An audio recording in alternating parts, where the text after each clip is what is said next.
کسی بھی بڑے سے بڑی کائنات کی عورت کو ٹیڑھے لفظ کہہ دے، جسے ہم گالی کہتے ہیں، دے دے، فاسق ہو جائے گا، فاجر ہو جائے گا، پرلے درجے کا گمراہ ہو جائے گا، کافر نہیں ہوگا۔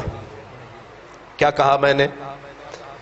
اگر کوئی آدمی کسی ہستی کو، انبیاء کو چھوڑ کر، رسولوں کو چھوڑ کر، اور کسی بندے کو اگر کوئی گالی دے دیتا ہے، وہ گناہگار ہوگا، گمراہ ہوگا، بدتر ہوگا، لیکن شریعت اس کے اوپر کفر کا ٹھپا نہیں لگائے گی۔